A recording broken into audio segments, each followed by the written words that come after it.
All right, welcome to episode 12 of the Rainier Strength Pod. We took a couple weeks off, had a few things come up, including a vacation, but I am back, and I am back in a strong way with a strong freaking dude, Nick Forte, a 2138 raw total, 788 squat, 540 bench, and 821 deadlift at 275. A heck of a strong guy. Really happy he's here for episode 12. No better way to make a comeback than with this freaking beast. Nick, how are you doing, man? Good, man. You guys don't know, I was like in a pretty bad car accident like a couple days ago, and by the grace of God, I didn't get injured because you guys, if anybody follows me, I'm prepping for the Rumble coming up in San Diego, California. So, by His grace, I walked away and I was able to squat like 2 days ago and deadlift yesterday. So, I'm feeling pretty good right now. Yeah, I wanted to talk about that. It looked like from the caption you said you fell asleep at the wheel, crashed into Yeah, some parked cars yeah. and whatnot. Luckily, nobody was hurt. No, But for from the real. picture, you would think. Very blessed. Yeah. So tell me about what happened, man. I was working we got activated for CERT because we had something serious happen at the jail. So like I went to my son's t-ball practice, and usually I'll sleep before then, but I was like, oh, I'll just like be all right. And then that was not the good, yeah, it was not a good idea to stay awake and, try to grind through it. I should took a little nap before his practice was, and I worked like 10 to 6 that night, 6 to 2 in the next day. And I was like, for real, 2 minutes from my house. Like I almost made it home. Oh, So it was rough. right Yeah, like I there. wasn't expecting to get activated and for that stuff to happen. But that's what's crazy about being on like a specials teams is that you can get activated like they can call me now and be like, hey, we're going for like, because I work for, Yeah. I'm a sergeant at the prison. So I'm on CERT, which is Corrections Emergency Response Team. So like, yeah, we could be activated any second. So that's So you did talk about being a correctional officer when you were on with Dave Tate. You also said that you went on a ride-along and wanted to become a police officer, but after that, you decided to get into corrections. What about that ride-along deterred you from becoming a police officer and going into corrections? Well, because I actually started like the Lackawanna Police Academy too. I forgot to get into details with that. Like I did it for like 3 months, and I just wasn't really into it as I thought I was. Like the shooting stuff, like the criminal justice part, like the forensics and stuff was cool, and like learning the crime codes and all. But I was like, I don't know if I want to do this forever because it's a lot of sitting around too. Like they don't. A lot of cops, everybody thinks they're out busting people. Like, there's a lot of sitting around patrolling. And if you really want to do stuff, you got to work your way up and be like a detective, or it's not as like all glorified as you think. Like, I got to actually see what they do. And it wasn't like me thinking, oh, I'm going to be kicking indoors. And like, that's what I honestly thought I'd be doing.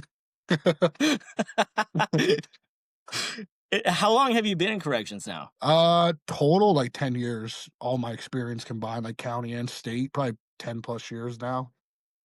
And you said you Yeah. were part of a special unit. How'd you get into that? So you just try out, like you do like a mile run, then you do an obstacle course, you do like you wear a gas mask, and that's what really breaks people because like if you've never worn a gas mask before, you have to learn how to control your breathing because like when we do like cell extractions or other stuff, like chemical munitions, you gotta have a gas mask on. So it's like being able to like sprint and then like control your breathing because there's dudes that if you pop that gas mask off, like you're gonna hit all the chemicals and then you're gonna get scared and nervous and people panic and then they run away from the situation, and you can't do that. You gotta prove that you're able to like stay calm in any situation. That's why like de-escalation is important, and being able to talk to people because you're being able to control your emotions and stay calm, and that's what it teaches you to do. Because you panic and like take that mask off, you're no good to the team then because you're just a liability then. You know what I mean? Absolutely. Yeah. Yeah. I'm sure working in corrections, I mean, mentally, emotionally, physically, can be a very stressful gig. What Yeah. would you say is the craziest story you have from your job so far? Just the fights, man. People that aren't accustomed to violence, they don't see it. Like I've seen so much violence inside the institution, and people on the outside don't really understand what goes on. They think like, oh, they're getting tortured and they're being treated horrible, but I'm like, it's really not as bad as everybody thinks. Like if you could walk inside, like most guys are respectful, but I mean, there's some violent people in there that they want to hurt other people. It's just the Yeah. reality of it. There's people that don't believe that. Like they're like, no, I'm telling you, like dudes get hit in the head with locks in the socks. There's weapons. It gets pretty intense sometimes. Yeah. And stress management outside of work, like, is there any type of like particular methodology you use to like manage your stress outside of that? The gym, bro. The gym is I love it. The gym is where I go to like, I have a bad day, that void, it keeps me calm. Your family, obviously, my wife and kid, but the gym is where like if you're having a bad day, dude, you just go in there and you lift heavy and work out, and you're fine, man. Mentally, you're good. Yeah, absolutely.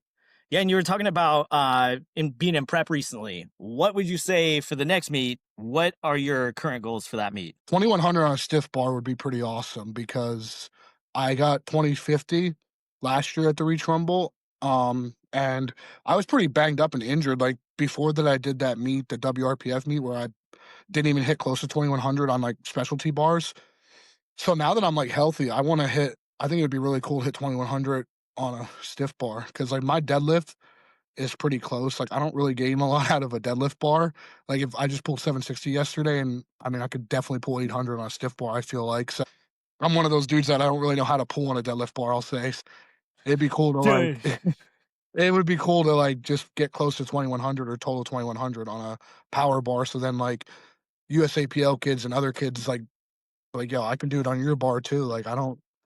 What's the big deal? I think if you're strong, you're strong. You shouldn't need a specialty bar. Yeah, 100%, 100%. That was my Achilles heel in my last meet too, is that fucking deadlift bar. Because at home I have an Ohio power bar and it's stiff. That's what I Yeah. use. That's what I squat with. It's what I pull on. And so then I got to the meet and they were talking about like pulling out the slack and stuff like that. And I was like, man, I have no fucking idea what I'm doing. And it was Yeah. terrible. It was It's tough. terrible. It's I definitely just, yeah. Then when they came out the Kabuki bar, it was even worse for me because I'm like, you really got to lock in on a bar like that. And yeah, that was really tough for me to figure out. yeah, yeah. And with your, I also tore my, probably about 2, 3 years ago, I had a grade 2 tear of my right adductor. And I know you've had that as well. I think Have that's you where had mine was any? ripped too. Yeah. Yeah, that's what you were saying on Table Talk there. A lot of bruising, a lot of it. You got the imaging and they didn't look like they had to reattach anything. Mm-mm. Yeah, that was really good. Yep. Yeah, and it was the same way with me as well. Do you have any residual effects from that injury? Like I talked about on there, I think I keep favoring my left side now, and it's like affecting my left lower back, like my lumbar flares up a lot more now. So I think I'm getting better at it now because like my wife and Greeno helped me pick out that like I was favoring the left side and I wasn't turning my right foot out. So it was like now I'm starting to get tendonitis from my right knee because I kept squatting like straight on. So I felt like a pull in my last meet. I smoked like 788 felt really easy, and I felt this like pull on the bottom of the hole in my knee, and I'm like, that did not feel good. And I think it's like the tendonitis is starting to form. So my wife showed me the video. She's like, you're not like putting your legs out when you're squatting, like you're just squatting straight on. And I'm like, oh shit. So now I've been really focusing on that, and my squats have been moving like easy. No pain, so it's nice. Did you have to change your movement pattern at all besides the foot placement? Maybe I went a little bit closer now. I think I was a little bit wider when I did the adductor tear. I think subconsciously I probably moved my stance in a little bit more just because I'm probably more you know what I mean? Because you're probably nervous. I think that's what I did. It's been a while now, so it's kind of hard to, because, once you get over that mental block of the injury, you just kind of block it out and never think about it. I try to never think about it again. Yeah, absolutely. And I think that's the hardest part is like that mental block. How did you conquer that? How did you get over that? I just honestly, like, I call flip the switch. I just zone out because, like, trust me, I still think about it from time to time. And I just get up to the bar and I just like kind of like black out. I just don't. All I think about is the reps and like your keys, like your head up, brace. I just think of those keys in my head the whole time and try not to think about it. I try not to think about anything. Yeah. That's why it's nice having like your music on or zoning out because then you don't think about anything. You don't even if it happens, it happens. Like I'm not going to be able to stop it. Yeah. Yeah. Yeah. I think music is at least for me too, a really big factor. What kind of music do you listen to? Everything. Like I'll go from Christian music when I'm warming up to like, Parkway Drive, Eminem, Kanye West Power is my number one go-to one. That's like my number one. Yeah, like everything. Like for real with squat now, I used to be real aggressive, but I like listening to like some Christian music that will calm me down and keep me in that Zen state because I don't want to get overhyped. For me, squat has become such a technical lift because it was one of the lifts I struggled with, hitting depth and hitting the standards, but now my squats like haven't got a red light in a while, so I take pride in that now that I like changed my squat form and fixed it. So yeah, just being calm now, like it's controlled aggression, I call it. Yeah, absolutely. And I know you wrestled and played football in college. What actually got you into competitive powerlifting? I think like I said before, I think I found Pete Rubbish on the internet and then found the Lower Bridges and then Dan Green and George Lehman and Brandon Lilly and all those dudes that were just freaks. And I was like, I want to be one of these guys. Like they're so strong. And then, you can't do that when you're lifting weight. Like when you're cutting weight in wrestling or you're doing other stuff, you can't really power lift, I feel like. So I just loved their intensity, man. I loved that they would unleash, especially George Lehman. He used to be like a nut. Listen to like The Truth About Us. I used to listen to his speech on repeat. Like that used to give me chills for my body. Yeah. Yeah, dude, no, all of those guys, all legends. I think that that's something that, I don't know, maybe I'm not watching the right content, but I feel like there's something that's missing with that aggression or intensity that kind of, I don't see as much of it now as I used to. I don't know if it's because maybe the training is more methodical and maybe a little bit more thought out. I don't know, maybe if that's it I or think what there's it still is, some but of us left. yeah. I see like Phil and like his group, like Walker and all them guys, they're all pretty intense. Like they're kind and like I saw him post like a week ago too, like they kind of missed the old school training. And there's a couple dudes left, but after us, like after like my generation and like guys behind me, I don't really see anybody being like that anymore. Like there's a couple of dudes I see that are intense and stuff, but they don't. I don't know. It's not like it was then. Yeah. Yeah, it's definitely a lot different. There's a lot of variances, especially with the explosion of social media, you know. Just the access to content itself is crazy, almost oversaturated in a lot of ways. But speaking of old school training and that type of training, what does your training look like leading up to these meets to put up these crazy numbers? So I started working with Greeno, and we're so much more controlled now and so much more like locked in on lifts. Like me and Aaron Danger, we were going head to head for the nationals. Like it was funny because Greeno had like three different ways I could win. He's like, if you miss your deadlift, well, he's like, you missed this squat, we'll do this on bench. And like the dude's legit a mad scientist. It was funny. He had like a little notepad and he had written out like what I needed to win. Cause he's like, listen, we could send it on squats and PR our total, but do you want to win money and win the meet, or do you want to risk it and lose? And he's like, I'm here to help you win. I want you to be the national champion. And I'm like, all right, let's do that. And just trust in him, dude. And because if it was me, the old me, I definitely would have sent it on squat. Probably would have sent it on deadlift. And yeah, I probably would have lost to him, honestly. So that's why, like, I never really believed in coaches until like I got with him and Dom a little bit. But yeah, definitely Greeno proved to me 100% what a top level coach can do for you as an athlete.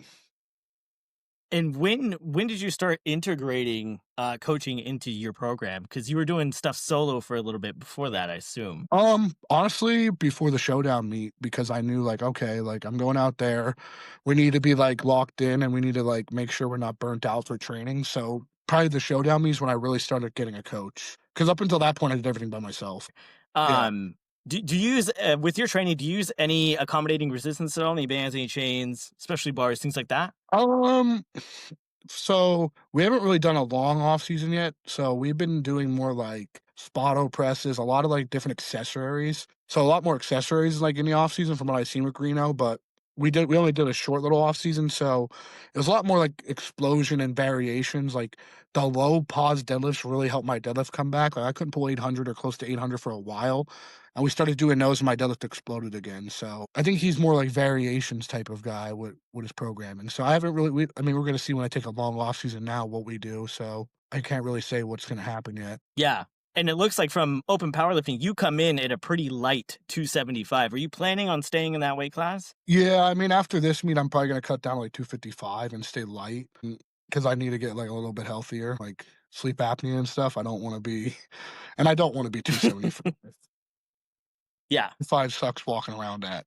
Yeah, it's freaking huge. Yeah, It's it's freaking not, big. it's a big, yeah, it's heavy. Yeah, dude. And you said on Table Talk, you made a comment that I thought was interesting. You said it's hard to sacrifice now. What did you mean by that? Well, now that you have like my son's starting to get like he's playing t-ball now and he's getting into sports. And when you have a wife and a kid, it's a lot tougher to justify like especially me going to San Diego. They're not coming with me to California, so it's a lot harder for me to like dial it in and be like, well, I'm leaving them at home. But right now I'm feeling like called to go there. Like if my last meet I wore my Jesus More Than a Conqueror shirt, and like that's my ultimate goal now in powerlifting is like spread kindness and just be a good person towards other lifters. And with all the evil around, like I feel like powerlifting is a good community where people can uplift each other and embrace each other. And if we could start like doing that and not, always hate on each other, it's a good thing. And if people see a guy like me who's not afraid to share their faith, they start sharing their faith. Like it's not something you should be embarrassed of. And that's what I try to get across to people. And I feel like a lot of people at nationals came up to me and said that because I was wearing my Jesus More Than a Conqueror shirts. That's like my ultimate goal right now is just to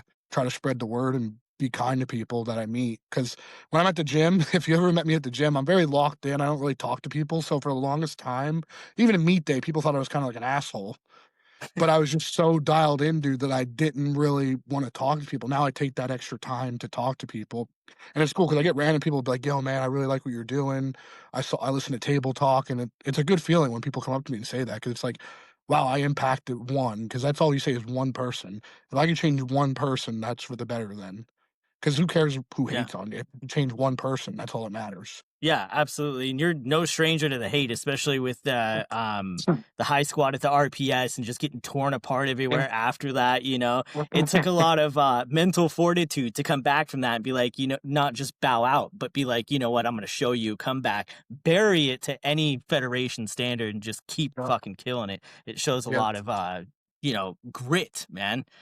Speaking of that, do you think that you are perhaps mentally, emotionally happier now than you were back then when you were competing, and possibly that Oh, plays a factor into it being hard to sacrifice? 100%, yeah, like, I'm way more mentally stronger now and stable now. Back then, I was a younger dude, like, partying all the time, still, like I was living in Penn State, dude. I was living in State College, Pennsylvania.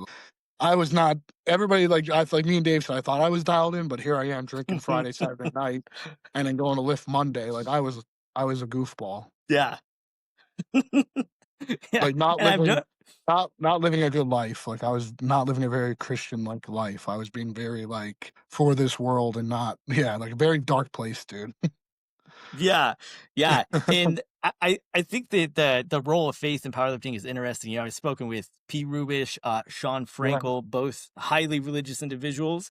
yeah. Um, what role does faith play in not only your everyday life, but also in powerlifting? Just that trust now. You have that, like, trust that, like, no matter what happens, no matter what goes wrong, like, it's for a greater glory. So I could fail a squat in a meet, bomb out, but guess what? God still got my back. I still go home to my wife and child. I'm still loved, and it's like I don't care anymore. I lost that, like I lost that pressure. Like, there's still pressure to succeed, but, like, at the end of the day, it's like you fail, and, hey, it's gonna be okay. Like, it's not the end of the world. Yeah, Like, being strong and it gives you motivation too. Like, if you've a lot of people have never actually read, like, scripture, so they just get a false reality. There's a lot of motivational stuff in there that you could read that has nothing to do with, like, not even, like, Jesus and, like, there's just a lot of, like, motivational stuff, like, Psalms is very motivating, like, there's stuff in there that you could just be like, "Wow, this made my day better by reading this," like, it gave me strength, like, you know, some trust in chariots, some trust in the like, there's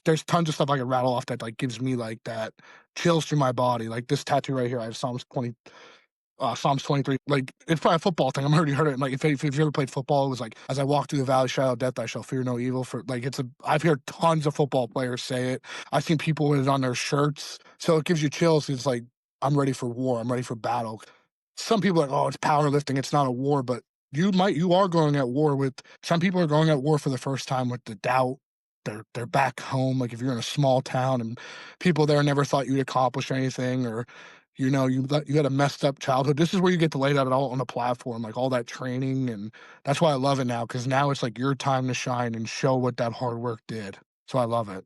yeah, absolutely. And also another interesting comment you made was when you were doing money meets, you were donating a lot of that money. What I think that's super commendable. What inspired you to do that, and where are the donations going? So the first time we ever did it, I did it with Strong Nobody. I was just called. I said on Dave Tate, I was like driving down the road and just heard this voice saying, "Hey, like look at this meet in 6 weeks. There's kids that need book bags and school supplies. And I like if you trust in me, you're gonna win this meet and you're gonna donate this money for a greater good." And I did. I ended up winning and like went to church and we bought like I think it was like 50 book bags filled with school supplies. So that was a good feeling. Last year we did a Christmas one where we bought like kids soccer cleats, a soccer. Like me and my wife did 2 Christmas trees. Like you take an ornament, so that was cool. I did a couple of them, like whatever I feel called to do, or donating, like volunteering my time to help out, whatever I feel. It's not all about money because like Jesus never gave anyone money, so I'm trying to like fade away from the money a little bit more. Like people are like, "Oh, he's just keeping him." It's like, no, I want to do good work, so I want to like actually help people now. Like giving someone a check, you're helping them, but you're not really impacting their life. You know what I mean? So you're not giving them Yeah. that like connection of going out and serving and actually helping someone at a soup kitchen or helping someone like giving them water or clothes or whatever. Like so, whenever I see a homeless person down the side of the road, I always stop and give them water or food or anything. Like say a prayer over them because I think that's just being a good person. Giving them Yeah. money and then they go, I mean, giving them money for me is it's hard anymore. Absolutely. I think a lot of that is missing in the world. I think a lot of kindness, a lot of positivity. I think we're Yeah, drowning in like just nihilism and pessimism and a lot of stuff that we're just infiltrated from social media, just mhm. overstimulated with negativity. And it's easy to feed into those thoughts. And Yeah, it can be a vicious cycle, man. it is. Yeah, I mean, mentally, dude, if you're a good lifter and a couple people comment on your stuff, it can ruin your whole day. Or anything like your podcast. I'm sure you get hate for, oh, you can't start a podcast. Who are you? It's crazy, dude. Yeah. People just no reason, just kind of jealousy and bitterness is wild. Yeah, dude. Yeah. And it's like, I come from the world of professional wrestling. So like nothing Yeah. you say is going to get to me. Like it doesn't matter. It's water off duck's back, dude. I could take That's it. why I I'm thought it not was worried so about it. that's why I like you because my like one of the guys I train with, Tommy Farah, he did pro wrestling and he actually like I think he made it close to the WWE. His name was like the real Tommy Farah. And like his partner made it to like ECW or so like that's what I think it's so cool. Like pro wrestlers is like like I know, dude, that's a tough job. People think like, oh, it's a tough thing to do, dude. Yeah, dude. Yeah, I worked for the WWE in Seattle when I was 20 as an extra. They didn't need us, but it was like the sickest experience. And then from there I just ended up wrestling for a long time, trying to do both at the same time, competing in powerlifting and pro wrestling. And then it was like, you know what, it's gonna be one or the other. And the Yeah. business side of pro wrestling is just very grimy. And I just Yeah. loved No powerlifting doubt. so much. I was like, yeah, we're definitely gonna go with powerlifting. But with the talking about like being able to take criticism extremely well. You're no stranger to that. Now, No. after the after the meet with RPS, how did you do it? Did it motivate you? Was it like kind of like a fuck you thing? Like how did it get to you? Oh yeah, dude, it definitely set me off. Like Dave was funny. He's like, "You let that bother you?" I'm like, "Dude, 100%." Like it ate at me because I just felt like it was like the hard work I put in, and a lot of PA lifters that in my area or New Jersey, like we didn't know we were squatting high. Like maybe in the back of my mind, I knew it was a little bit, but like it really wasn't. Like we didn't have big meets. There's still not huge meets in PA and Jersey. Like Nationals was the biggest meet in my area, the WRPF one, but I've never had like these huge meets. Like if you think of, I don't know if you can name a big meet on the East Coast that's been like New York, PA, Jersey area. Most of them are out west or in like the middle, like middle part of the United States or in Texas or down south. Like I don't really know any huge meets that were ever around me. Me coming up in powerlifting was always RPS or USPA.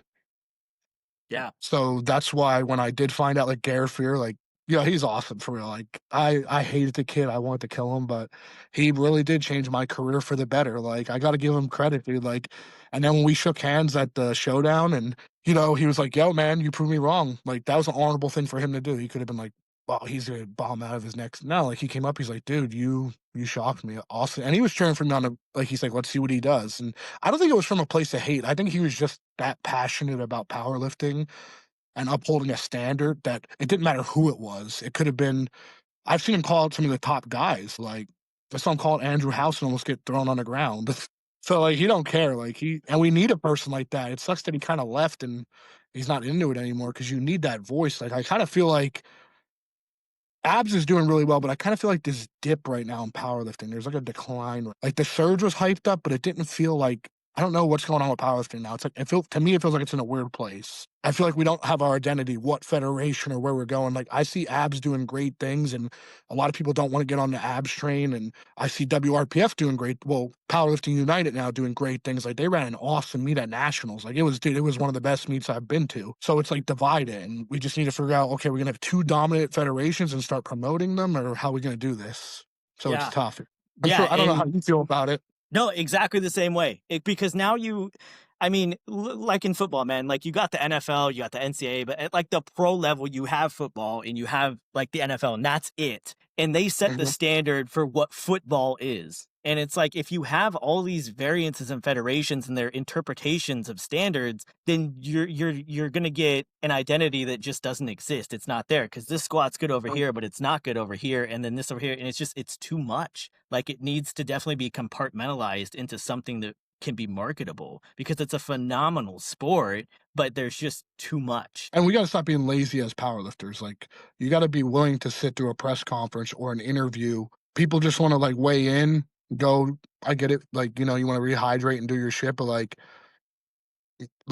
that's how we gotta, like, make the sport fun and interesting, I love giving them credit, but Delco and Zeus, like, they do a really good job at promoting their battle, and that's what was fun about the Rumble last year, and I think that's why the Reach Rumble was so as big as it was because we all, like, stepped up and answered the phone call, and there's a lot of powerlifters right now that won't answer that phone call of, like, power bar, very, like, strict standards, time limit. Dude, it's 25 minutes between your squat and bench, and if one person fails their 3rd lift, like, you're up within a minute, like, it's pretty their standards and how fast that pace of a meet is ran is pretty crazy, like, some of the newer guys that come into it this year, the big boys that are first stepping on, I think they're gonna be, like, in for a rude awakening. I think they're gonna realize some of the lifts they hit in training, they're not gonna hit on the platform. I mean, I hope it doesn't go that way just from my experience watching last year, and I've seen, like, people that don't train like Fernando Aries, he trains very fast pace, and he's used to that, like, he'll do very well in it, and other guys I've seen train like that, they'll do well in it, but I'm telling you, it's gonna be an eye-opening experience for some people.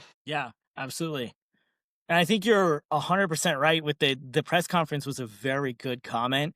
The Olympia, the Mr. Olympia for bodybuilding, they Yeah. have a press conference and Mhm. it's entertaining. You know, when you have like Phil Heath and Kai Green going back and forth, and there was one year where it was they asked Phil Heath 3 reasons why he was going to beat Kai Green, and he named the 3 years that he beat him and slammed down the mic. And it was like, Mhm. okay, like I definitely want to say, and powerlifting can be that, and it's in Yeah. my opinion, it's easier for powerlifting because powerlifting is objective. It's not really a subjective thing like bodybuilding with No. all this gray area. So I think it would be much easier to do in powerlifting. Or just an interview even, like, "Hey, how you feeling tomorrow? What's your goals? Alright, cool, thanks for your time." Like, couple questions and for, like, the top elite people that you think are gonna do well, and that's what will make people engaged in it because you gotta keep people engaged. Yeah, absolutely.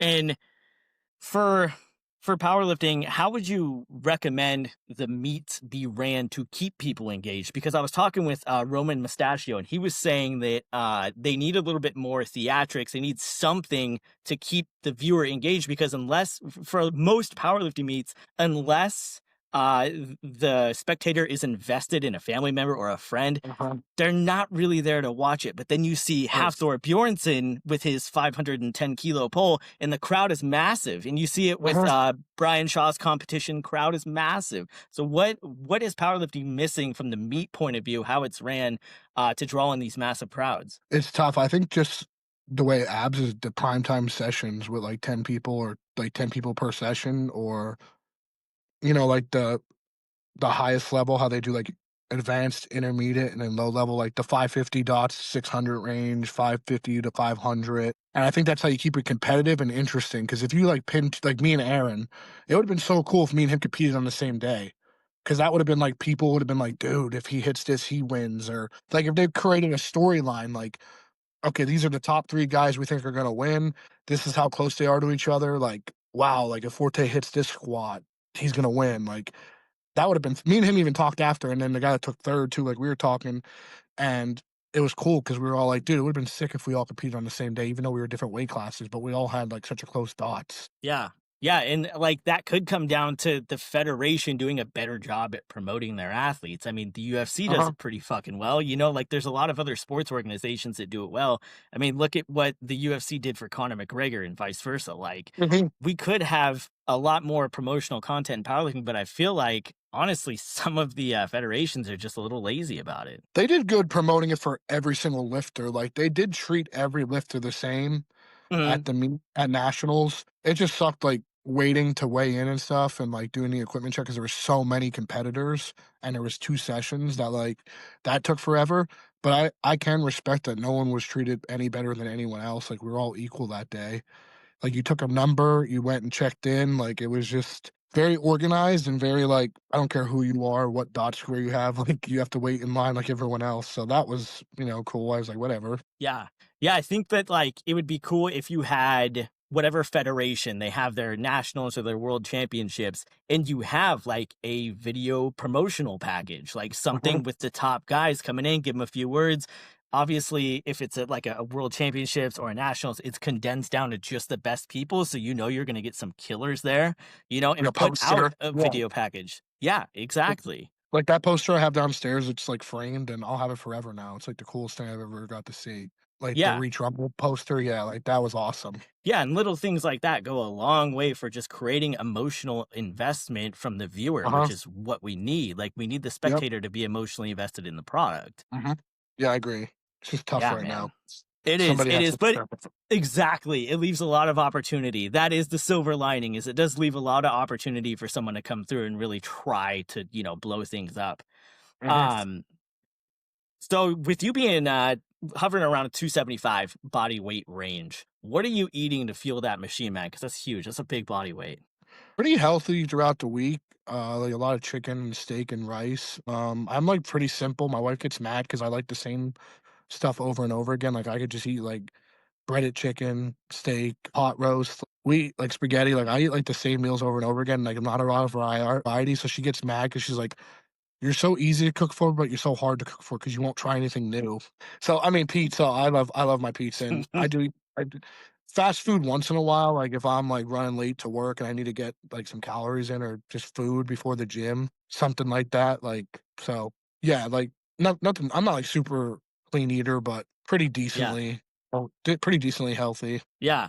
Yeah, and as far as pizza goes, man, I get trashed up here because I love Domino's, and everyone trashes me. My friends, my family, they make me feel like an outcast. What's your favorite kind of pizza? I love, like, pan pizza. Like, I'm a Domino's guy too, like, I do like the pan pizza, and we have something called sweet sauce pizza around here, which is, like, a lot of people never heard of. I love sweet sauce pizza. I've never heard of that. What It is that? it's just like a Schuylkill County thing, dude, I think. I don't know, like, I've never found it anywhere else. It's like I think they put sugar in the sauce and, something else, but, yeah, it makes it, like, really good. It's just a different type of pizza. Yeah. And yeah, you guys got all the good food over there. Like up here, it's kind it can get kind of bland up here. Yeah. But as far as so that's the diet. As far as supplements go, are you taking any supplements to aid your performance or I do drink protein, like, at work at night, like, I'll take a protein shake in at night before work sometimes, or I was doing the Animal Pack multivitamin for a while.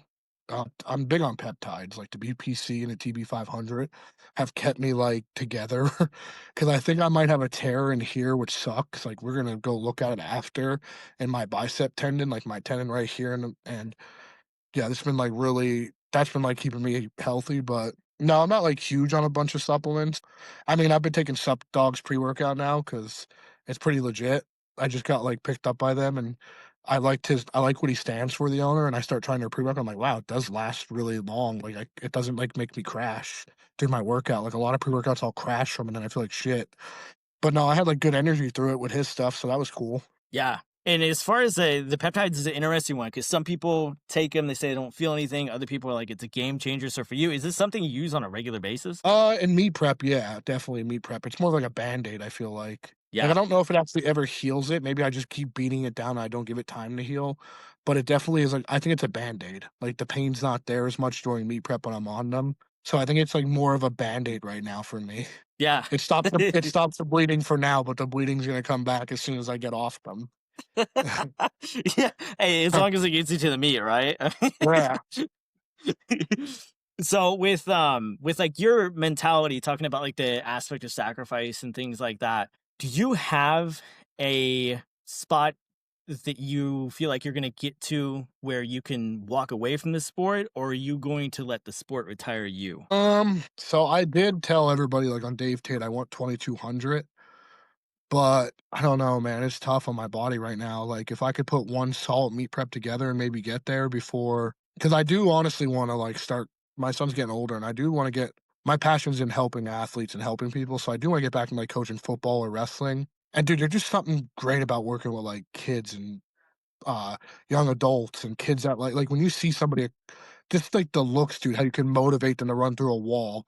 Like, me coaching wrestling, like, they're so impressionable and you could like change their life for the better. Like it's awesome to see a young kid who's fired up and like just to see like miracles happen. Like to watch it, like think about it. If you're a high school football coach and your team gets hot and they start winning games and you like it just reminds me of, like, when I was in high school, we had a new coach come in, and he changed the pride of our whole town, like, people were, like, flying, like, bear pride flags everywhere, like, we were the first team to beat our high school rival in 10 years, like, that's what I miss about football and being a coach, like, bringing pride back into, like, a high school.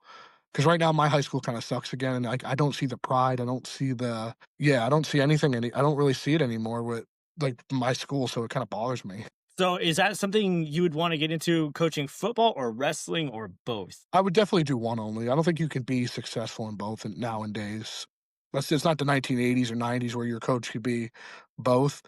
It's Yeah. tough, man, because wrestling is so awesome. But like football is like that team, that brotherhood.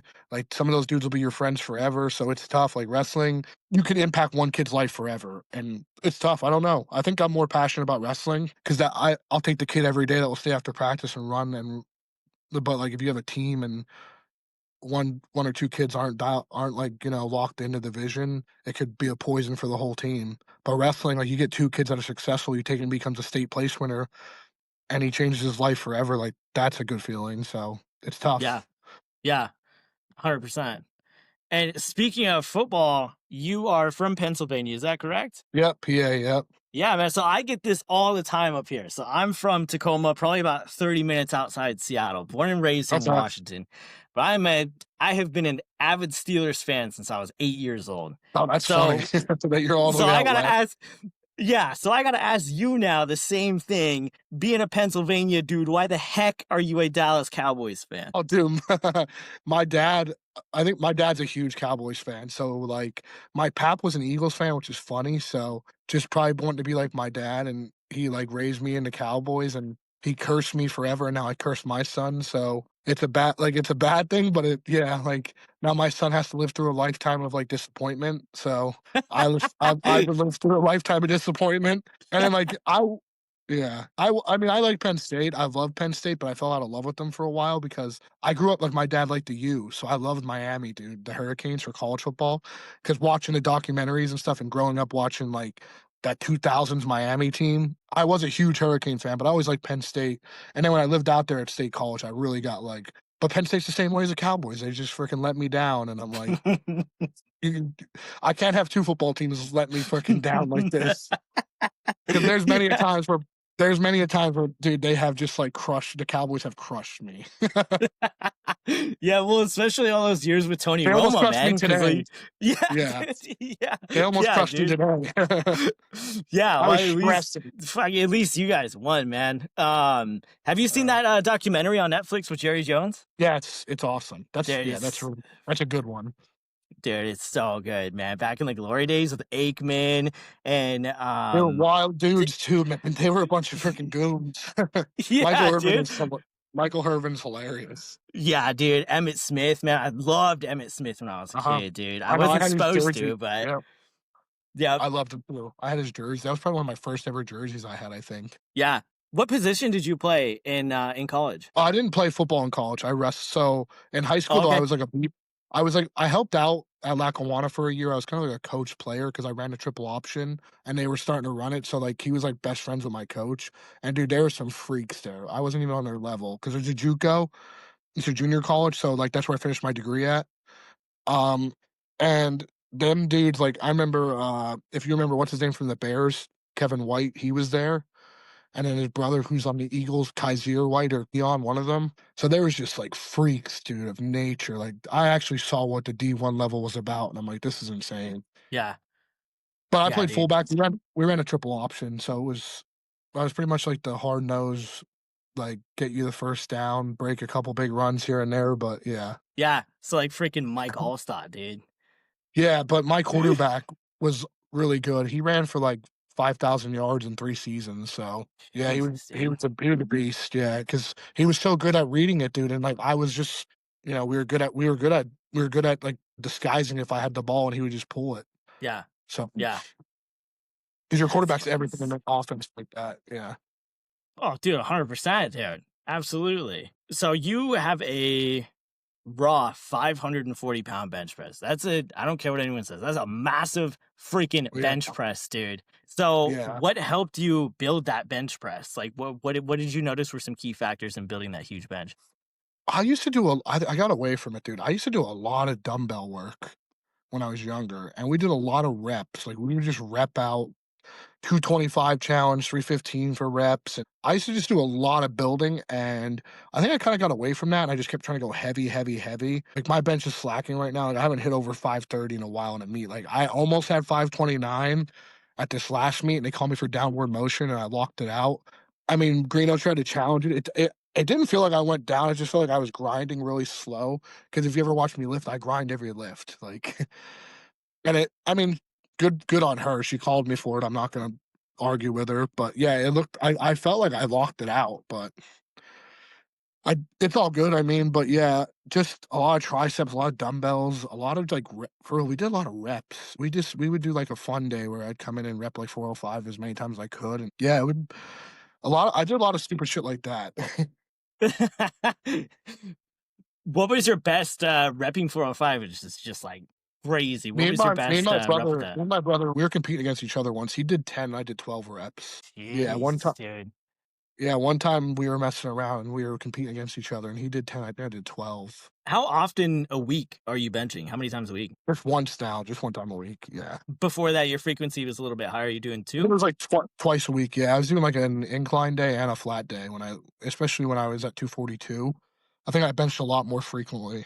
I'm just still beat up, dude, that I need like some time off because for real, I can only lift like 3 days a week now without being like sore and beat up. Yeah, yeah. And for those 3 days a week, is it like squat, bench, deadlift? And then one other day of like accessories and fun day, and I do Okay. cardio, pretty much cardio 5 days a week though. Between my job and like me and the wife and my son will go to the park or take a walk. So cardio's been a lot bigger in my gym now, especially getting closer to the what you call it, the reach, the rumble. Yeah, Very fast paced meet, so I want to be like make sure I'm in good shape for that. yeah. So that's like another big part of my conditioning. This and being fast in the gym. Like I pulled 760 yesterday. I think I did it in like 35 minutes, 30 minutes. I timed it Damn. between the time I started my rep to the last. Yeah, I think I was done in like 30 minutes or 20. I think it might have been 23 minutes if my train heroic app was right. Yeah. So Damn, dude. I was trying to be fast paced like it wasn't a meet. Yeah. Yeah. And besides those small off the ground pause deadlifts, because you have a fucking huge deadlift, what is helping building this freaking 821 monster deadlift, dude? Just continuously getting better at adjusting and I just would keep deadlifting, dude, just working on form and technique and just constantly like whether it was lightweight, just constantly learning how to grind and shoot your hips through. Like honestly, watching video and watching your own footage and getting someone else to look at it is the biggest thing you could do. Like my wife is really smart and good at this shit.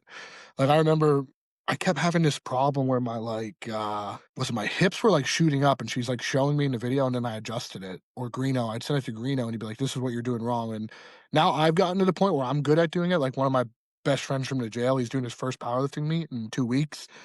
And he was throwing with the bar too close to him. So I was like, yo, move your feet to like across your toes because your lockout is like slow, like you're grinding your lockout because your hips are running out of room with the bar. Like his hips were too close to the bar, so when he's locking out, he ran out of room. So you have to like push the bar out, kind of, you know what I mean?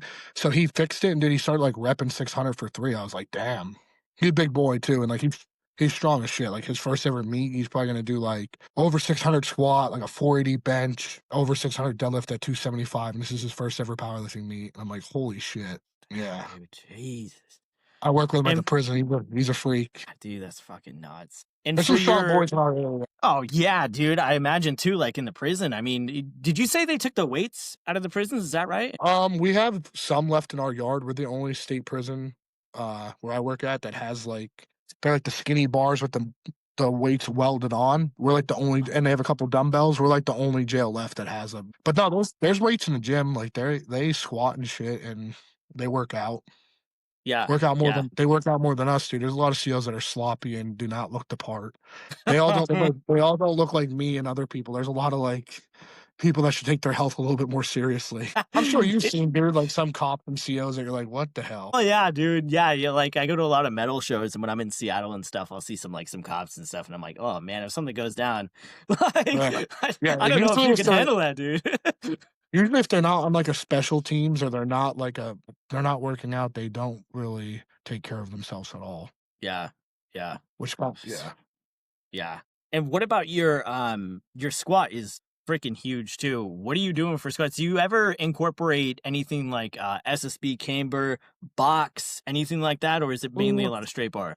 We did a lot of SSB squats before I started doing the to help with like depth and to help with mobility, and we did a lot of pause squats, like sinking in the bottom, because like I'm a very slow controlled squatter. So like we would do a lot of like exploding out of the hole. And now that's why when you see me like squat real slow, I explode because I'm like a rubber band. Like all the tension builds up and then I just explode out of the hole. So did a lot of that to help build it. Accessory wise, it was more like I would say just variations too. Like those drop down sets is what I think did everything for me. Those reps on those drop down sets. I didn't do a lot of variations. I don't know. Sometimes I feel like the variations don't help as much unless you're a geared lifter. Yeah, yeah, It could definitely. just be my opinion, but, like, if I'm squatting raw and I'm gonna be doing this on a platform, this variation I feel like is not gonna help me as much if that's not the equipment I'm using. Like, I'm very big advocate on train with the equipment that you're gonna have meet day, so then when it comes to the meet day, you're not in shock of, like, what a 55-pound squat bar feels like or what a 65-pound squat bar feels like, like you said, first time using a deadlift bar. If you're not used to training on that, dude, it could ruin your whole, like, meet. Yeah, And if 100%. you prep what do they say? Piss poor preparation prevents piss poor performance. So you just gotta prepare how practice how you play. Yeah, dude. Yeah, and I was when I talked to Sean Frankel, he said the same thing because at Big Iron, one of the variances between them and Westside was he was like, we didn't use a box. He's like, we didn't have a box in competition, so why are we using a Uh-huh. box? And it was And I like agree just the with them. polar opposite.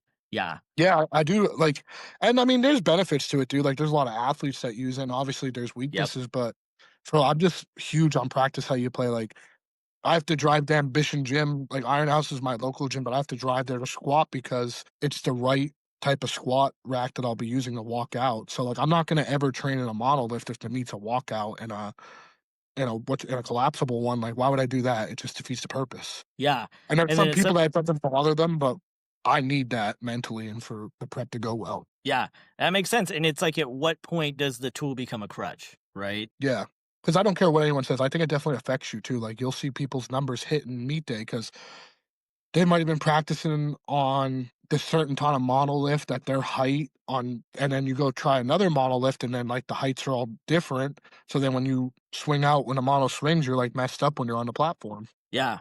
Yeah, exactly.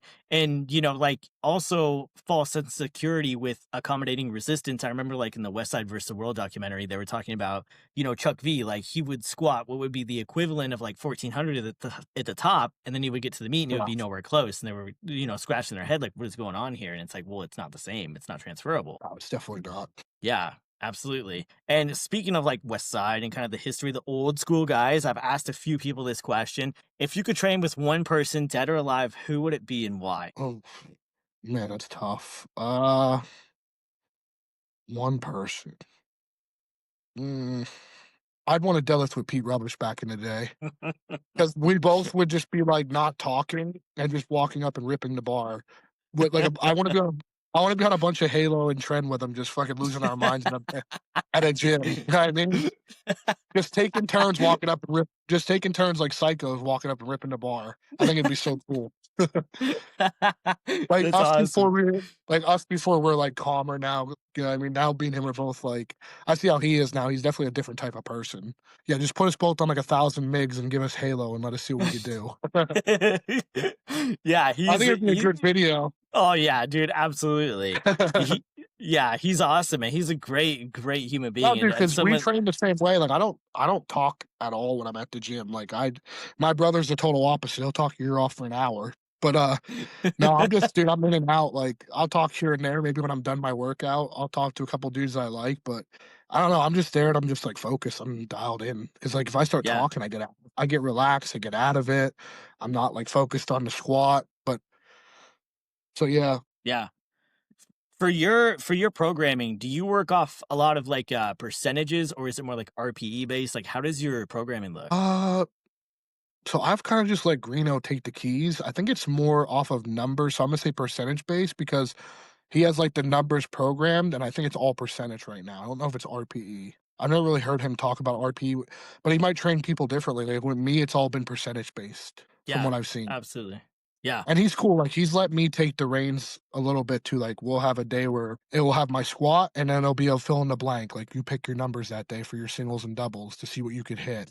So that's cool, like, up till, like, yesterday was fill in the blank, hit your top single, so that was cool. yep, okay, and you've had a few coaches as well. In your perspective, from your point of view, what makes a good coach? Communication, listening to your lifter, changing, um, making the necessary changes, uh, finding out their weaknesses, having a relationship with them. Like, you can make it a coach-client relationship, but I feel like you have to build a friendship too, because you need that somebody that's gonna be like, "Yo, you're squatting high, it looks like shit," or, "Hey, like, stop trying to open up at your max," because like, there's a lot of coaches that they don't wanna offend a person because they don't wanna lose them, but you gotta be, like, truthful with them and be honest with lifters. But yeah, just I think taking the time to actually read this, because there's people that are overwhelming, dude, I get it. Being a coach probably tough, like, person's texting you a million times, like, "Hey, can we change this, do this?" Like, dude, just trust the program for 8 weeks, and then we'll start changing stuff, like, give it some time. This Yeah, thing takes look at me, I've been in this sport, like, 12 years. This shit takes time, like, nothing's gonna change in 6 months that's gonna make you, like, significantly better. You're gonna get better, but you're not gonna be, you're not gonna get to that next level. It's just gonna take time. yeah, You're gonna get yeah, stronger, like, no matter you're gonna get stronger, you're gonna get better, but you're not gonna reach that end goal that you think you want unless you're a freak, yeah, like unless you're that 1,001%. yeah, exactly.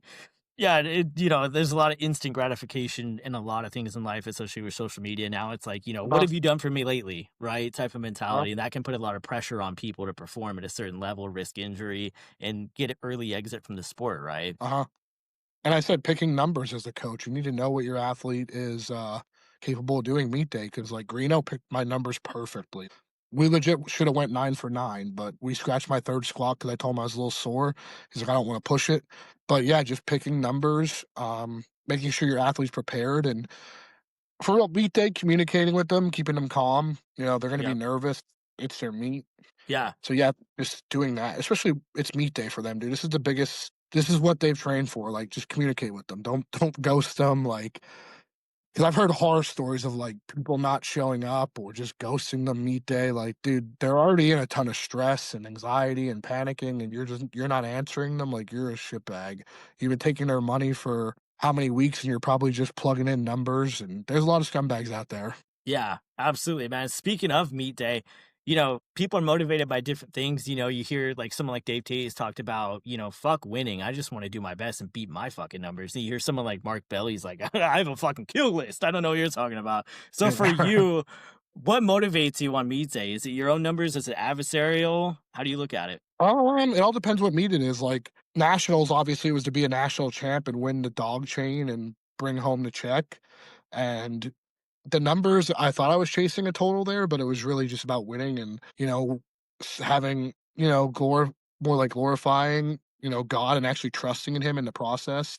But yeah, it just depends. Like, if I'm competing against someone, like, I don't really have anybody in the ABS right now. Like, I'm doing the Rumble that I can compete against. Like, we're all pretty close. So there's not like that one person that stands out to me. Like, there's a dude that I saw dropped out of it that like talked shit on me years ago, and I was excited to like compete against him. I'm not gonna name drop him, but he like talked like shit on me and said my standards were terrible. And if you want to know, he's still on the like ABS roster page. I'm not gonna call him out. He's still on the.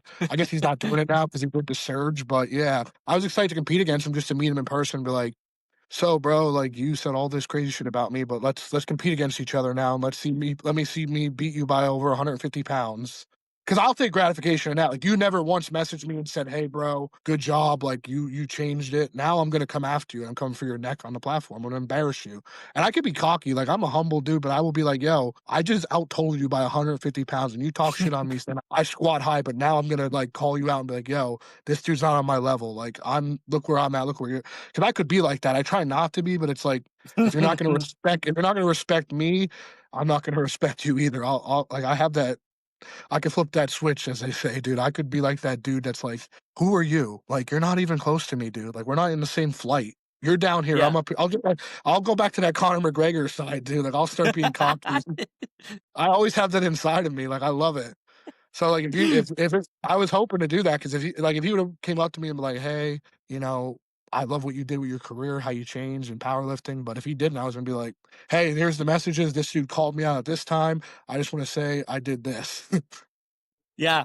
Yeah, 100%, dude. 100%. And I love that. I love that about people. Recently, interview with like Tony Carlino because Bench Wars is coming up.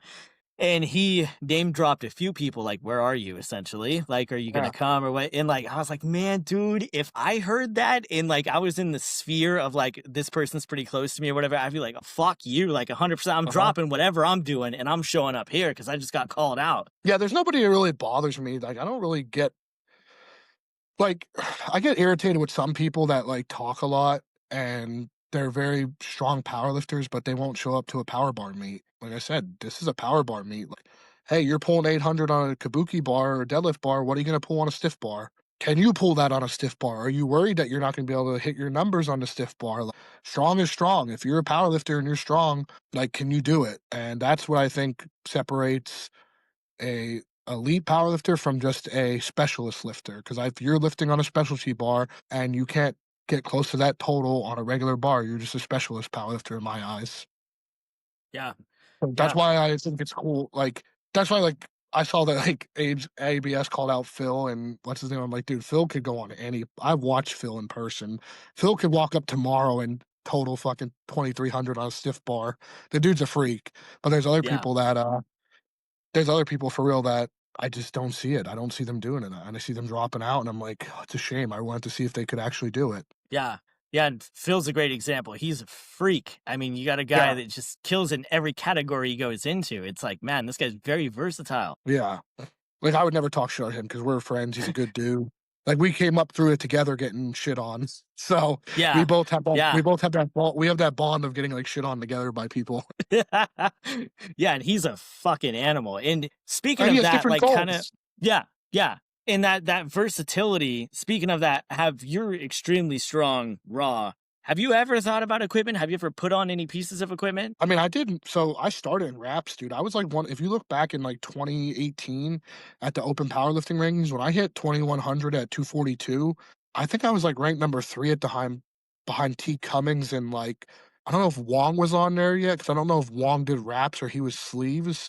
I have to look. Jordan Wong might have been in, but I was like ranked number three on like the all on like the rankings for the whole year. Like I stood there like for a while. So yeah, I was a huge rap lifter. I used to love raps. It's just it takes up too much time now. Yeah, absolutely. It'd be cool to see what I could do in raps. Yeah. Oh yeah. Oh fuck, dude. Because I I mean, see some dudes that their dots is based off their rap total. I'm like, that's not accurate. Like my yeah. dots is off a sleeve total, so like that's not accurate at all. And have you ever put on any suits, any like deadlift suit, squat Yes. suit, bench suit, Oh yeah, anything I like that? did do a squat suit and that sucks. Like it was horrible. I thought it was gonna What be did you I think I talked about that on Dave Bates or somebody's. I think me and Cam talked about that because Cam's a gear lifter. I was on the Den podcast with him, and yeah. I talked about that with him. I was like, "Dude, I couldn't breathe. Like, it sucked." Do you remember what you I was like, "I wore? don't know how you do." I think it was like one of those orange ones. It's probably like a metal. Yeah, I think it was because it was like a little big on me, but it still was like it was tight and hurt. I got Yeah. it from Deeble back in the day, but it sucked. And I was only Yeah. 242, so I think it was smaller on me, but yeah, it sucked. It was not fun feeling. It was very uncomfortable. Yeah. That was super uncomfortable. And Yeah. with I agree with your position on the specialty bars. Now, kind of a segue off of that, there's a lot of freaking controversy between this is age old argument between the conventional deadlift and the sumo deadlift. For me, I'm not too partial to one or the other. I pull conventional. You know, I grew up watching fucking Dan Green and Yuri Belkin. So, I mean, and Dan Uh-huh. Green also pulled 900 conventional beltless. And what the fuck are you going to say to him? Do Uh-huh. you have those same reservations as you do about the specialty bars for sumo and Mm, conventional deadlifts? See, there it's tough because it's like I don't like the kabuki bar at all. I'm not like it just makes us look like a joke because I see dudes that are pulling 8 something 900 on a stiff bar sumo. So like, what's his name?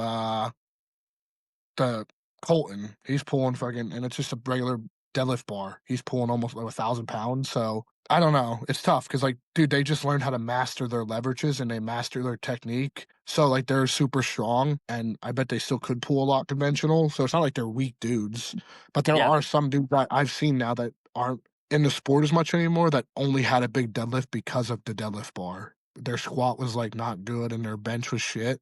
And I was like, they're getting invited to big meets because they have a big deadlift. And I'm like, okay, that's kind of stupid. He barely has a 500 dots because he could pull like 8 something. You're going to invite him to this meet. Yeah. Whatever. I mean, like, it's a show, it's a spectacle, but still, yeah, I don't know. Yeah. It's Yeah. tough I mean, because those dudes are super strong. Like it's hard. They mastered the technique. yeah, exactly. And especially when you got guys that can do both. And it's like, well, what are you going to tell them? Mhm. Right. I mean, Yeah, like Jamal. Jamal's a freak. yeah, strong is strong. Right. I mean, you got these fucking people that come along every now and then. They're freaks. It doesn't matter if they pull conventional or sumo, they'll still probably beat you. You know, and it's like, Uh-huh. well, fuck, what am I Yeah. going to say? Right. Yeah. Exactly. No matter what, they're gonna. Yeah. Yeah, dude. So, do you what are some other sports besides football, powerlifting? Are there any other sports that you observe or involved in? Mm, I don't. I watch baseball a little bit now. Like my boys playing t-ball, but yeah, just mainly love watching football and wrestling. Like college wrestling is my thing, dude. I love wrestling. Here and there, I'll throw some WWE on, some professional wrestling. As me and my friends joke around, real wrestling, we'll say. Like being a college wrestler, we'll say we're throwing real wrestling on. So Yeah, like someone the get a South, fucking table. Yeah. yeah, like we always joke around about that. But yeah, that's I don't know. Yeah, I can watch like any kind of sport for real. It depends. Yeah. Yeah, dude. No, in Like that Olympic time, I'm sure you know Olympic time, you can watch anything, it's just competitive.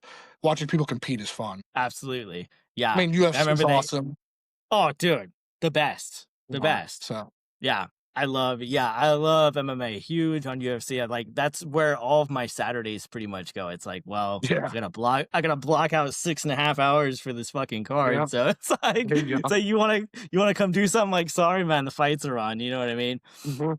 Yep. Um but speaking of like being a family man, follower of Christ, how did having a child change you as a person? Dude, it's made me super people won't understand, till you have a child. Like, today, we could talk about agape love, which is, like, that eternal love, and that's what you have for your child. Like, you would do anything for them, protect them, and it makes you super, like, protective, and you don't really wanna especially the world, dude, like, it makes you look at the world so different. It made me a lot more, like it sucks, dude, because like, working where I work, like, a random person could walk up and be like, "Oh, he's so cute." I'm like, "Don't touch my son or I'll break your neck."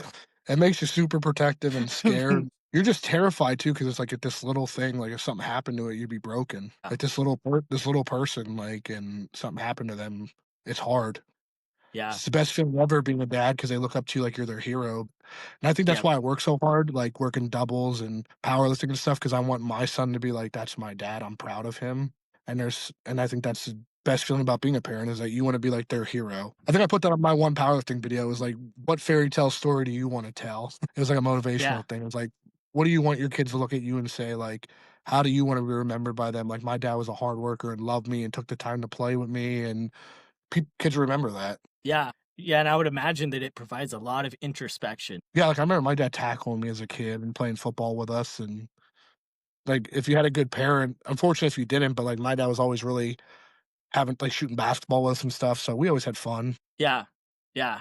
Yeah, I think that relationship is really big between a father and son. I think that Uh-huh. that can perpetuate a lot of success or failure depending on how the kid was raised. I know for me, like my dad still will like come out to my meets and stuff, and like Mhm. it means the world to me. Like I really appreciate it. So the little things in parenthood seem to go, a really long way. Or even a father and a daughter. Like I have a niece right now who I look at her. I'm the godfather, and I'm like, she's so precious, and just especially girls are very impressionable. Like you want to be the like as a father of a daughter, I feel like you have even more of a responsibility because it's like usually girls go after the type of guy their dad is. Most sometimes.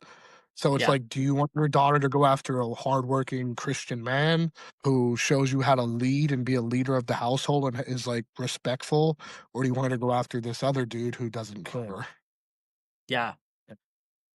So Yeah. Uh, yeah. And I think that's really important being a man of principle, especially in today's yeah, day and age. yep. Yeah, absolutely. So with your next meet coming up, how this is kind of a weird question, but how many more do you think you have in the tank? How many more meets? We'll see. I mean, I keep telling the wife I'm gonna retire, but it really does keep me sane, and it does keep me like mentally in check.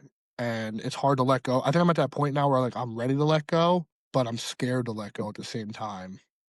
Yeah. 'Cause it's been such a big part of my life and has gotten me through such tough times in my life that I'm, like, scared to let go of it because it's, like, the one thing that has been there since I've been, like, 19 years old. So it's, like, that thing that you don't wanna let go of, but you know it's coming to an end, but you don't Yep. wanna let go of it, you know what I mean? Like, that's where I'm at right Yeah. now where, like I still love competing, dude. I still get chills like that nationals, grinding, people cheering, like going out, walking out on a platform through that smoke or just meet day or, the music's playing, people are cheering for you. I love grinding through lifts. Like people know me now for like grinding. So that's the part I'll miss the most is like, that stress factor of just grinding through a lift. There's nothing better than a good, just, you know, testing your limits. That's the Yeah. best feeling. Absolutely. Do you think part of that fear comes from powerlifting being a part of your identity? Yeah, I mean, a lot of people, that's all they have. I'm gonna have other stuff now. I think if I didn't have anything else, I have a career, wife and kid, other hobbies that I can get into, like coaching. So for me, it's not as tough, and I'll still be around the sport. But I think the only reason why I'm not letting go is because I still am in love with it. But I feel like for me, it's a lot easier because I have other stuff. But I feel like if it was like other people who are like locked in right now and that's all they have, they'd be crumbled. Because it's not, it's my identity because it's who everybody knows me as in my area. Like a lot of people know me for, because I was on the news and stuff for being like a local dude donating and being one of like the top powerlifters from PA in my small town area. And that's going to be the hard part. But I'll always be known as that guy, which is cool. I'll always be like the first person that came out of my area and did something great with powerlifting. So that'll always be cool. Yeah, absolutely. And would you still, upon your departure from the sport, would you still stay involved, whether it be like running meets or being a coach or anything like that? Yeah, I think I would coach here and there. I probably would. I wouldn't mind being a referee and giving back. Like I do a lot of local meets now. I'll be like a ref and give people tips. Like I do a lot of push pull meets for people. Like I've been a judge now at like probably 12 different push pull meets where people reach out to me like, hey, we come out for the day and help like referee. I'll give you money or just can you volunteer your time? And I'm like, yeah, sure, I'll help out. And then that's what makes me fall in love with it again too, dude. Because you see, like, this local person who only pulls, like, 315, but you see how happy they are and how excited they are and the joy they get out of, like, doing that deadlift, and I'm like, "That is a cool feeling that you see them achieve that," and it's, like, such a small number for some of us, but for them, it's like that's what they've grinded to do, and it's cool. Yeah, absolutely. I've been at meets where there's been like, 65-year-old dudes, and I'm like, this is Yeah, sick. Like, this is awesome. yeah, You know, yeah, it depends. Yeah. Yeah. And powerlifting definitely is for everybody. I think that's a Mhm. part of the misconception sometimes is some people can get caught up seeing the just the upper echelon of the sport and think, I can't do that. And it's like, well, you can. That's why I always tell people when they're like, "I don't wanna compete." I'm like, "Dude, there's not the 1% at meets like me and some of these other like, you go to a local meet, you're gonna be fine. You're gonna be right there. You're not gonna get embarrassed. I promise you, Yep. there's people there that are not as strong as you that are doing their first meet." And I tell people, like, it's just the fun of competing, like, getting on the platform with judges to a standard, that meet day jitters, getting your adrenaline going, like, have fun, do it. Have fun. Yeah. Make it one thing I've definitely my wife says to me is have fun, enjoy this moment. Yeah. Absolutely. Yeah. It's not like John Hack is gonna roll up to your local Yeah, meet, you know, like yeah. And there are some freaks that come to local meets, but, like, you're not competing against them, you're there to hit your numbers. exactly. Yeah, awesome. Well, man, dude, it has been awesome talking Mhm. to you here. When is your how far out are you now from your next meet? I think we're, like, 3 weeks out now because it's October 12th. I fly out on, like, fly out Thursday, we weigh in Friday, and then we lift Saturday mornings. Right on, Definitely dude. definitely stream it, bud, if you can, if you're not busy Saturday. I think it's out Yeah, it's your dude. time too. I think it's like I don't know what time it'll be there. No, I think it's 11 PM Eastern Standard Time, so probably like what, 8 o'clock there for you, 7 Yeah, yeah. Yeah, it'd be 7 AM 8 o'clock, today? yeah. Yeah, I Yeah. think that's what it's so that'll be cool, and I've never been to San Diego or out that far out west yet, so that'll be fun. Okay, you've never been out here. Oh man. No, I went to Utah, dude. Last year I was in Utah. I've been to, like, Colorado and stuff, but no, I've never been that far out west, so it's gonna be cool to be in California and experience the western side. Yeah, dude. Yeah, the West Coast definitely has its own vibe, man. And a lot of stuff you see on the internet about it being crazy is true. Yeah. It's Well, yeah, wild out especially here. where you're at, dude. Washington's, like, nutty, right? Like, it could be Dude, crazy. Some it's I'm sure crazy. it's some areas, though. I feel like a lot of it's hype because everybody always thinks Philadelphia is, like, horrible, and it's only certain parts of Philly, like, uh, it's not all of the cities, like, it's just small Yeah. parts, and they definitely blow it out of proportion, like, I'm sure it's that way too there, where it's not like, the majority of people aren't, like, doing that kinda shit. Yeah. Yeah. It's like, Yeah. you see people like the Eagles fans hanging off of like light posts and shit. You're like, oh shit, Philadelphia's crazy, man. Oh, Like, dude, it is wild, like, it is a wild city, but, yeah, it's not all of Philly is, you just don't go mm. downtown, that's all. Yeah, yeah, yeah. It's like stay away from Seattle, man. It's crazy out there. But Yeah. yeah, man. 3 weeks out, dude. Awesome. I wish you the best of luck, man. Stay in Thanks, touch. bro, Like I I said, if appreciate I could, it. Yeah, definitely. yeah, if I could stream it, I can, man. Absolutely. Shoot me a link or whatever, and I can throw it up. No Yeah, problem. definitely. Yeah, no, definitely, bud. It'll be a good time, and like I said, just putting on for my area, and it's gonna be cool. Yeah, Come yeah. back. I think what you're doing is great, man. I think you're setting a great example, and I think you're leading by example real well. Thanks, brother. I appreciate that, man. Thank you for having me on, and I'm glad I like what you're doing, man. Just keep doing it. Thanks, man. All right, bro. We'll talk Yep. soon. See you, bud.